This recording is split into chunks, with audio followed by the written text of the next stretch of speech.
안녕하세요. 오만사입니다.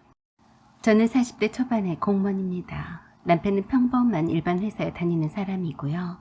친구들을 만나도 되도록이면 시집 식구들의 얘기를 하지 않으려고 하는데 이혼을 앞둔 한 친구의 얘기를 듣자니까 저도 몇 년 전에 겪었던 일들이 생각이 나서 몇 자 적어보냅니다.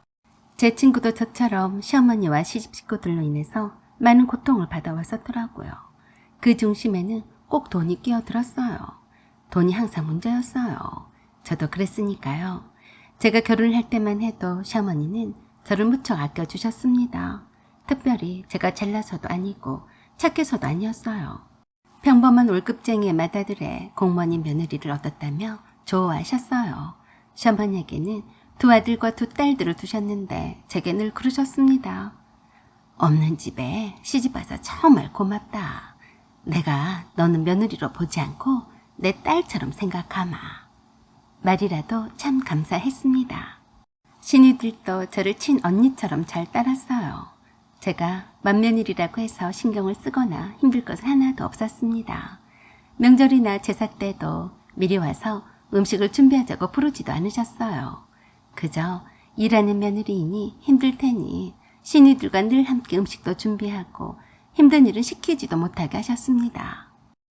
김치도 늘 담가다 주셨어요. 그럴 때마다 제가 많은 돈은 아니지만 적게나마 조금씩 용돈을 드렸습니다. 매달 용돈을 드릴까 하고 생각했었는데 시어머니께서 싫다고 하셨어요. 나 아직 죽지 않았다. 내가 돈을 쓸 데가 어디 있겠냐. 할 일 없지 집에만 가만히 있는데 말이다. 아직 결혼을 하지 않은 두 신이들과 도련님과 살고 계셨기 때문에 괜찮다고 하셨어요.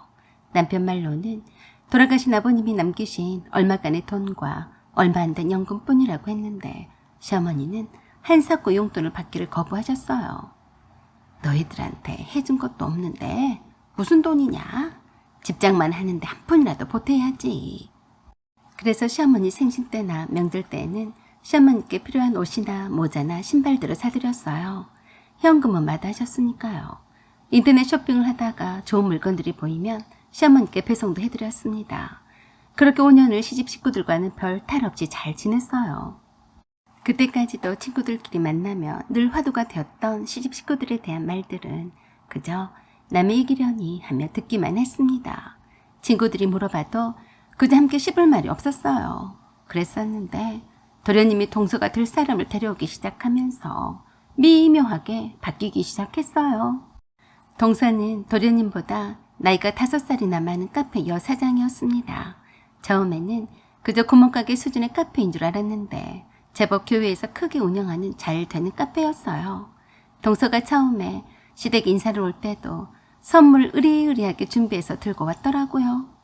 무슨 이바지 음식을 해온 것처럼 이것저것 많이도 들고 왔습니다. 도련님 말에 의하면 사업을 해서 그런지 손도 크고 야무지다고 했어요. 한우구이 세트는 기본이고 과일도 비싼 과일 위주로 선물 포장해서 들고 왔어요. 거기에다가 시어머니께 드릴 비싼 옷 선물도 준비를 해서 직접 입혀드리기까지 하더라고요. 시어머니는 백화점에서 산 이런 비싼 옷을 입어보신 적이 없으셨기에 매우 어색해 하면서도 즐거워하셨습니다. 동서의 선물 공세는 그 효과를 발휘하더라고요. 동서가 도련님보다 나이가 많고 적음은 아무런 문제가 되지도 않았고 어떻게 살아왔는지에 대해서도 아무런 관심을 두지 않았어요. 동서한테 홀딱 반하셨습니다. 거기에다가 두 신이들이 동서가 운영하는 카페에 갔다가 눈이 휘둥그레져서 놀라고 말았어요. 웬만큼 잘 되는 카페가 아니었거든요. 도련님은 원하는 곳에 취업을 못해서 대학원에 진학을 했다가 대기업 계열의 연구원으로 취업을 한 지 얼마 안 된 상태였어요. 그래서 돈을 벌어놓은 것도 하나도 없었죠. 그래서 결혼식은 동서가 하자는 대로 따라 했습니다. 동서는 시끌벅적한 결혼식은 싫다며 양가 부모 형제만 모시고 스몰 웨딩을 하자고 했어요. 대신에 모든 비용은 동서가 다 부담하겠다고 했고 신혼집도 동서가 사는 집에서 하기로 했으니 도련님은 돈 한 푼 안 들고 장가간 셈이었죠. 그런 동서를 늘 칭찬을 하셨어요. 내가 늦은막해 이런 복이 터질 줄 누가 알았겠냐. 우리 동석이가 잘나니까 돈을 짊어지고 달려들지 않겠냐. 며느리 하나 잘 들어오니까 집안 분위기가 환해졌다. 안 그러냐? 역시나 우리 시어머니의 투머치한 말씀은 너무 적나라 했어요. 거기에다가 시누이들에게 둘 다 저가 명품백을 혼수 선물로 하지를 않나. 시어머니에게는 현금으로 2천만 원이나 드렸어요. 남편에게도 명품 가방을 선물했고 저에게는 필요한 물건을 사라고 현금 500만 원을 주더라고요. 동서에 그런 넘치는 선물을 받았으니 노고인들 좋아하지 않겠어요. 저는 맏며느리이면서도 제대로 된 혼수 선물도 못했는데 참 비교가 되었습니다. 그때부터 동서는 우리 시댁을 장악해 버렸어요. 동서의 말이라면 시어머니를 비롯해서 시누이들도 꼼짝을 못했으니까요. 그렇다고 해서 동서가 나쁜 의도를 갖거나 저에게 무례하게 행동하거나 하지는 않았습니다. 하지만 동서의 그런 과한 선물 공세로 인해서 피해를 본 건 바로 저였어요. 시어머니는 은연중에 동서가 있는데 앞에서 저를 무시하시기 시작했습니다. 애미야, 너 뭐하냐? 네 동서가 목마르겠다. 네 동서가 사온 파인애플로 얼음을 시원하게 갈아서 주스 좀 해와라. 뭐해? 빨리 해오지 않고. 아, 네, 어머니. 그러자 동서가 시어머니께 그랬어요. 어머니, 전 파인애플 주스를 별로 안 좋아해요. 형님, 그냥 얼음물 한 컵 갖다 주세요. 아이고, 어쩜 너는 마음씨도 이렇게 곱냐? 네 형님이 힘들까봐 그러냐? 힘들 것 하나도 없다. 음식을 어찌나 잘하는지 먹고 싶은 거 있으면 말해라. 다 해줄 거다. 안 그러냐? 라고 하시며 저를 쳐다보셨어요. 네? 어머니, 제가 음식을 잘하다니요. 제가 못해서 항상 어머니가 해주셨잖아요. 그러자 갑자기 시어머니가 저를 향해서 눈살을 찌푸리시면서 그러셨습니다. 너는 그게 자랑이라고 네 동서 앞에서 말하고 있냐? 쪽팔리지도 않냐? 뭐해? 어서 파인애플 주스를 해오지 않고. 참 민망했습니다. 저러신 적이 없으셨던 분이라서 더 황당했어요.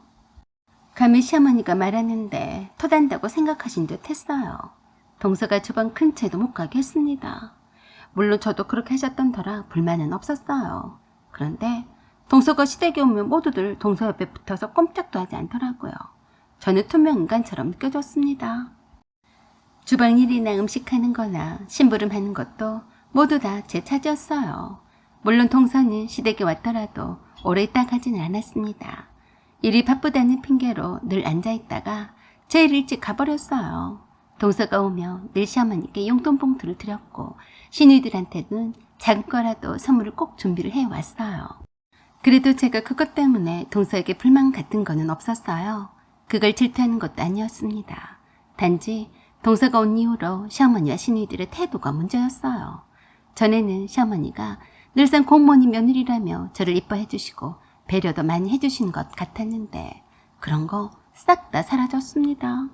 추석을 한 달을 앞두고 시어머니가 한 보따리를 들고 저녁에 저를 찾아오셨어요. 어머니, 이게 뭐예요? 이게 뭐겠냐? 네가 준 거니까 뜯어보면 알 것 아니냐? 네? 제가 어머니께 드린 거라고요? 그래, 너도 참 그렇더구나. 세상에 아무리 내가 없이 사는 시어머니라 하더라도 너무했지 뭐냐? 어머니, 무슨 말씀이세요? 시어머니의 표정이 별로 좋지 않은 것이 심상치 않아 보였습니다. 빈정거리듯이 말하는 봄이 예전에 그 자상하고 따뜻했던 시어머니가 맞나 싶었어요. 세상에 아무리 시어머니가 거지같이 없이 살아도 그렇지 이런 싸구려를 선물이라고 했었냐? 내가 그렇게 우스웠어? 그러시면서 그 보따리를 부러치더니 제 얼굴 쪽으로 던지셨습니다. 제가 사드렸던 겨울용 방한 모자와 장갑 그리고 구두와 운동화와 스카프와 옷들이었어요. 저는 시어머니의 그런 돌발적인 행동에 놀라서 말이 나오지 않았습니다. 시어머니는 오히려 큰며느리한테 농락을 당했다는 듯이 계속해서 그러셨어요. 내가 너를 얼마나 이뻐했는데 시어머니를 이렇게 우습게 알고 이런 거적대기를 선물이라고 줬냐? 저는 마냥 억울했습니다. 어머니, 무슨 그런 말씀을 하세요? 갑자기 왜 그러세요? 제가 뭘 잘못했다고 이러세요? 네가 잘못한 게 없다고 했냐? 이것도 봐라. 네가 사준 이 조끼도 2만 원짜리라고 하더라. 향란이가 그랬어. 감히 시어머니를 뭘로 보고 이런 싸구려를 들고 왔냐고 말이다. 내가 가만히 생각을 해보니까 너를 너무 이쁘다 해줬더니 나를 우습게 한 게야. 네가 준 거 도로 가져왔으니까 눈이 있으면 봐라. 거지라도 이렇게는 안 하겠다. 황당한 말씀에 제가 그랬어요. 어머니, 싸구려라뇨. 제가 어머니께 사드린 선물은 싸구려는 단 하나도 없어요. 무슨 말씀을 그렇게 섭섭하게 하시는 거예요? 그리고 이렇게 다 싸들고 와서 뭐 하시자는 거예요? 그래도 오히려 저에게 삿대질을 하시면서 그러셨습니다. 그래도 잘했다고 말은 잘하네. 내가 추잡스러워서 어디다 말도 못하겠다. 나는 그런 줄도 모르고 네가 이런 거지 같은 선물을 해줬어도 좋아했지 뭐냐? 네가 눈 있으면 네 동서가 하는 것을 잘 봐라. 알았냐? 어머니, 너무하세요. 저는 제 형편껏 최선을 다한 거예요. 왜 동서와 비교를 하세요? 그러자 완전 웃기다는 식으로 화를 더 내시면서 심한 말을 하고야 마셨어요. 너는 네 동서한테 가서 배워라. 형편껏 최선을 다한 게 고작 이런 거적대기를 나한테 던져줬냐? 어머니, 공무원 월급이 뭐 얼마나 된다고 동서처럼 몇십만 원이나 하는 옷을 사드리겠어요. 어머니도 그때는 좋아하셨잖아요. 그래도 막무가내였어요. 동서가 선물을 해준 백화점의 명품 매장의 옷을 몇 번 걸치시더니 제가 사드린 옷이 거적대기로 보이는 모양이었어요. 참 인간은 간사하고 간사한 동물이었어요. 제가 선물에 들 때마다 시어머니가 그러셨거든요. 아이고, 이런 비싼 거는 사오지 마라. 이런 데다 돈 쓸 바엔 저축해야지. 나는 다 늙어서 빠져서 비싼 거 입어봤자다. 그래도 고맙다. 잘 입으마. 그랬던 시어머니가 동서를 보시더니 눈높이가 한순간에 높아지셨습니다. 웃기고 자빠졌네. 나 같은 시어머니가 어디 있겠냐? 네가 내가 잘해주니까 나를 함부로 한 게야. 공무원 월급 타령 하려거든 관둬라. 그냥 네 동서네 가게에 가서 바닥 청소라도 하든지 파출부라도 하면 딱 맞겠네. 알았어? 어머니, 그거 진심이세요? 그럼 내가 할 일이 없어서 너랑 입씨름을 하자고 여기 쫓아왔겠냐? 이런 거는 길바닥에 거지한테 저도 안 가져갈 거다. 에이, 추잡스러워. 라고 하더니 가버렸습니다. 엄청 스트레스가 쌓였어요. 제가 그동안 시어머니께 사드렸던 대부분의 것들을 들고 와서 거실 바닥에 탁 뿌려놓고 가셨습니다. 저는 그대로 남편이 올 때까지 놔뒀다가 남편이 볼 수 있게 했어요. 남편은 믿지 않는 눈치였지만 안방에 들어가서 시어머니께 전화를 하더니 열받아서 나왔어요. 수지 엄마, 다시는 엄마한테 뭐 사드리거나 하지도 마. 재수씨가 주는 돈에 눈이 돌아갔어. 냅둬. 당분간 서로 끊고 살아. 그리고 시어머니가 던져놓고 간 그 물건들을 다시 싸서 들고 나가더니 버리고 왔어요. 그래도 속이 상했는지 남편이 제게 혼자 알고 있었던 소개말을 해줬어요. 내가 말야, 그냥 동석이가 잘 살고 있으니까 모른 척하고 넘어가려고 했는데 엄마가 저렇게 나오시니까 그냥 있을 수가 없네. 뭔데 그래? 실은 재수씨가 동석이랑 첫 결혼이 아니야. 뭐? 첫 결혼이 아니라니. 세 번째 결혼이고 숨겨놓은 애도 둘이나 있어. 엄마는 그거 모르고 있잖아. 그거 진짜야? 응. 그러니까 저렇게 돈 싸매고 동석이랑 살라고 달려든 건데 엄마는 그것도 모르고 그저 재수씨 돈에 환장해서 저래. 서방님은 그 사실을 알고 결혼한 거야? 아니, 모르고 있더라. 재수씨가 어찌나 노련한지 동석이도 속이고 결혼했어. 동석이 이 자식 그저 그 여자가 돈도 잘 쓰고 잘해주니까 그냥 넘어간 모양인데 언제고 다 드러날 거야. 그러니까 오늘 엄마가 당신한테 한 일을 후회하실 거야. 내가 대신 사과할게. 미안하다. 그게 무슨 큰 문제가 되기라도 해? 동서가 재혼이든 사모니든 서방님이 동서를 좋아해서 결혼한 건데 그건 흠이 아니야. 어머니도 아신다고 한들 뭐 어쩌시겠어.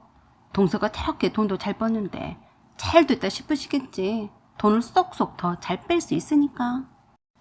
그래도 그 말에는 남편이 기분이 상해했어요. 아무리 그래도 네 시어머니고 내 엄마다. 그렇게 더러운 인간으로 대놓고 말하지 마라. 응, 알겠어. 나도 어머니한테 실망해서 그러는 거야. 이렇게 하고 가셨으니 당분간 얼굴 보고 살지 말자는 말씀이시겠지? 그렇게 해서 한동안 내내 연락을 끊고 살았어요. 그러다가 어느 날 한밤중에 경찰서라며 남편에게 전화가 왔어요. 그쪽이 김동수 씨입니까? 여기는 경찰서 강력반입니다. 네, 맞는데요? 김동석 씨가 동생분이 맞으시죠? 네. 지금 바로 이쪽으로 오셔야겠습니다. 오시면 알게 될 겁니다. 남편이 놀라서 서방님과 동서에게 전화를 해봤지만 받지 않았어요. 남편이 바로 경찰서로 달려갔습니다.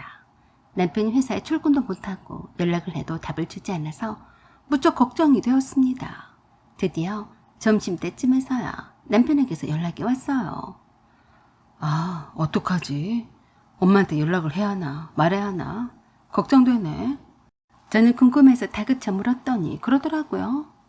지금 동석이가 재수씨 전남편과 싸우다가 입건이 됐어. 조금 심각해. 재수씨도 그 와중에 동석이한테 맞아서 병원에 실려갔고, 일단 동석이 말을 들어보니까 재수씨가 완전히 또라이네. 세상에 그런 나쁜 여자를 만날 게 뭐야. 내가 동석이 말을 들어보니까 나도 동석이가 이해가 되더라니까. 남편도 열이 받았는지 화가 많이 난 상태였어요. 서방님은 동서가 사모님인지도 모르고 결혼했다가 몰래 키우고 있는 동생 애들에 대해서 알게 되었다고 했습니다. 동서의 전 남편이 양육권 문제로 서방님에게 다 까발렸고 그뿐만이 아니라 동서가 전 남편과 최근까지도 부적절하게 함께 지냈었다고 발설을 했다네요. 그 일 때문에 서방님과 동서가 심하게 다투게 되었고 삼자 대면을 한다면서 동서의 전 남편을 불러냈다가 사단이 났다고 하더라고요. 남편이 변호사도 선임을 해왔고 하니까 서방님이 시어머니께 연락을 취해달라고 부탁을 했다네요. 길게 통화를 못하니까 자기가 엄마한테 말씀을 드려. 내가 여기서 사적인 전화를 오래 못하니까 말이야. 그래서 제가 할 수 없이 시어머니께 전화를 했어요. 한참 동안이나 받지 않으시다가 받으셨어요. 완전히 퉁명스러운 목소리로 그러시더라고요. 왜 했냐? 서방님이 동서랑 싸워서 경찰서에 잡혀있어요. 어머님이 변호사비를 대주셨으면 한대요. 무슨 뚱딴지 같은 소리를 하고 자빠졌냐? 넌 그게 못된 거야. 이젠 네 동서가 질투나서 별소리를 다 하는구나. 할 일 없으면 그냥 끊어라. 네, 그렇게 잘난 어머니 둘째 며느리가 애도 둘씩이나 있고 서방님과는 3번째 결혼이었대요. 뭐야? 말이라도 징그럽다. 그럴 리가 있냐? 못 믿으시겠으면 직접 가셔서 확인해보세요. 저는 그만 끊습니다. 결국에 시어머니는 있는 돈 다 끌어다가 변호사 선임비로 대고 서방님이 어떻게 하든지 콩밥을 먹지 않도록 애쓰셨지만 그 독한 동서가 용서치 않았습니다. 서방님의 결혼 하나는 끝내주게 잘했다며 좋아 죽더니 그 결혼 때문에 서방님의 신세가 불쌍하게 되었어요. 서방님은 위자료도 하나도 못 받고 동서와 이혼을 했습니다. 그럼에도 불구하고 동서의 전 남편과의 싸움으로 인해서 형사 입건이 된 만큼 형을 피할 수도 없었어요. 시어머니가 변호사비로 있는 돈 없는 돈을 다 끌어다가 썼어도 소용이 없었습니다. 남편에게도 돈을 대라고 하셨지만 남편이 돈이 어디 있겠어요. 제가 돈 관리를 다 하는데요. 남편이 시어머니께 그랬대요. 엄마, 난 돈 없으니까 수지 엄마한테 한번 물어보세요. 네가 달라고 하면 되지. 내가 꼭 말해야 하냐? 네, 저보다는 엄마가 더 낫겠죠. 그랬더니 저에게 전화를 하셨습니다. 애비한테 들어서 알고 있지? 급한 대로 너희들 돈 좀 써야겠다. 죄송해요. 저희가 돈이 어디 있다고 그러세요. 어머니도 그러셨잖아요. 그깟 돈 벌려면 관두고 동선의 가게에서 바닥 청소라도 하든지 동선의 집으로 폐출부라도 하라고요. 그런데 돈 있을 리 있겠어요? 뭐야? 네가 꼭 이렇게 나와야겠냐? 없으니까 없다고 말씀을 드린 거예요. 라고 하고 끊어버렸습니다. 결국엔 빚까지 내서 용을 다 써댔지만 서방님의 형살이는 피하지 못했습니다. 시어머니가 그렇게나 좋아하던 동서 때문에 서방님의 신세가 하루아침에 너덜너덜 거리다니 사람도 잘 만나고 볼 일이더라고요. 돈 잘 벌고 돈 잘 쓰는 며느리가 들어와서 논이 잘도 해까닥하고 돌아가더니 아무 죄 없는 큰 며느리를 구박하고 미워한 시어머니는 하나도 짠하지 않았습니다. 마지막 남은 시어머니의 돈도 서방님한테로 다 써버리고 큰 며느리한테도 팽당하고 참 신세가 불쌍하게 전락해버렸습니다. 저는 그런 시어머니께 말씀해드리고 싶더라고요. 그러게 며느리를 보는 눈 좀 키우지 그러셨어요. 돈에 눈 돌아가지 말고요. 그런 시어머니와 시니들을 만날 일은 없었어요. 아참, 그리고 남편 말에 의하면 동서가 선물한 신우의 명품백은 가품이었대요. A+짜리 가품이요. 가품이라 해도 몇십만 원씩이나 하는 퀄리티가 높은 가품이었으니 신이들 형편을 그만한 것도 사기도 쉽지 않았을 테니 진품이 아니라고 해서 완전 사기꾼으로 매도당할 일도 아닌 것 같은데 시어머니와 함께 쌍으로 동서에게 험한 말을 서슴지 않는다고 하더래요. 참 웃긴 세상이었습니다. 사연은 여기까지입니다. 구독과 좋아요 부탁드려요. 감사합니다.